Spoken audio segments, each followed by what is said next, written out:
નમસ્કાર દર્શક મિત્રો, આપ જોઈ રહ્યા છો i7 ન્યૂઝ ગુજરાતી। તો જોઈએ આજના મહત્વના સમાચાર ઝાલોદથી અમારા સંવાદદાતા રાજુભાઈ ડામોર સાથે। ઝાલોદ તાલુકાના માર્કેટ યાર્ડમાં ભીલ સમાજ લગ્નોમાં થતા ખોટા ખર્ચાની મીટિંગ કરવામાં આવી હતી। મળતી માહિતી મુજબ ઝાલોદ તાલુકાના આજે રોજ તારીખ 11/2/2024ના રવિવારના રોજ ઝાલોદ તાલુકાના 105 જેટલા ગામોની મીટિંગ કરવામાં આવી હતી। વસોયા સાહેબ ગરબાડાની પૂરી ટીમ પણ હાજર હતી। વસોયા અરવિંદ સાહેબ, સેવા વસોયા, મુકેશ વસોયા, અજીત વસોયા, બાજરવાડાના સરપંચ શ્રી જગુભાઈ સંગાડા તેમજ સમાજના કાર્યકર્તાઓ તેમજ બધા ગામના ગ્રામજનો તેમજ બહેનો પણ ઉપસ્થિત થઈ હતી। આ મીટિંગ બહુ મોટી સંખ્યામાં યોજાઈ હતી। આ મીટિંગમાં નિર્ણય લીધો હતો કે ખોટા ખર્ચા તથા ડીજે દારૂ સદર બંધ કરવાનો નિર્ણય લીધો। જમવામાં દાળ ભાત, કંસાર, આનાથી કોઈ બીજી વાનગીઓ બનાવી નહીં અને કન્યાને ખર્ચ પેટે રોકડ રકમ 51,000 પૂરા અને 1.5 તોલું સોનું, 750 ગ્રામ ચાંદી, આનાથી કોઈ વધારે રકમ લેવામાં આવશે નહીં।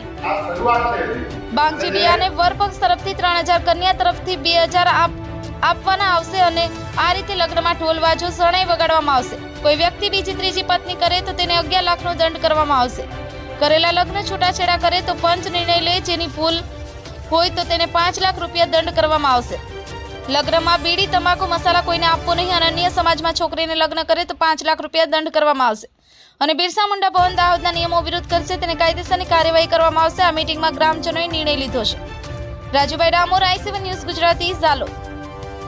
રોજ ઝાલોદ મુકામે ભીલ સમાજ પંચની એક ભવ્ય મીટિંગનું આયોજન કરવામાં આવ્યું અને આ મીટિંગની અંદર અમારા બિરસા મુંડા ભવનના પ્રતિનિધિશ્રીઓ, ભીલ સમાજ પંચ ગરબાડાના પ્રતિનિધિશ્રીઓ અને જુદા જુદા સંગઠનના પ્રતિનિધિઓ સાથે અહીંયા બહોળી સંખ્યામાં ઝાલોદ તાલુકાની અંદર આગેવાનો, ભાઈઓ, સરપંચશ્રીઓ, નામી અનામી વિશાળ સંખ્યાની અંદર ભાઈઓ એકઠા થયા અને અમારો મેન ઉદ્દેશ્ય એ છે કે સમાજની અંદર જે દૂષણો છે એને દૂર કરવા માટે અમે એક સભાનું આયોજન કર્યું।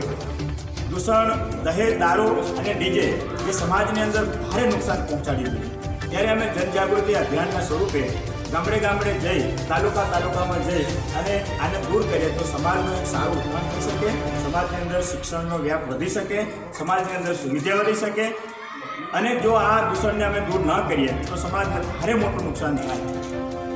એટલા માટે જાગૃત આગેવાનો અને નાગરિકો સાથે મળી અમે સતત પ્રયાસ અને પ્રયત્ન કરી રહ્યા છીએ કે સમાજની અંદર આવનાર સમયની અંદર આ દૂષણોને અમે સાથે મળી દાહોદ જિલ્લામાંથી, દાહોદ, મહીસાગર અને પંચમહાલ ત્રણેય જિલ્લામાંથી દૂર કરીએ અને સમાજને અમે એક સારો વિકાસના પંથે દોરીએ એવા આશય સાથે અમે દાહોદ જિલ્લા ભીલ સમાજ પંચની રચના કરી અને તાલુકા ભીલ સમાજ પંચોની રચના કરતા રહી અને અમે એકજૂટ કરી સમાજને આગળ વધાવીએ।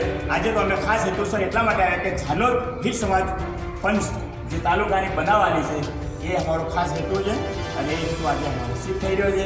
સૌનો સાથ મળ્યો છે, ખૂબ ખૂબ આભાર અને આવનાર સમયની અંદર અમે સાથે મળી અને સમાજ સુધારણાનું કામ અવિરત ચાલુ રાખીશું। જય જોહાર। અવનવી ખબરો જોવા માટે અમારી ચેનલને લાઈક કરો, શેર કરો અને સબસ્ક્રાઇબ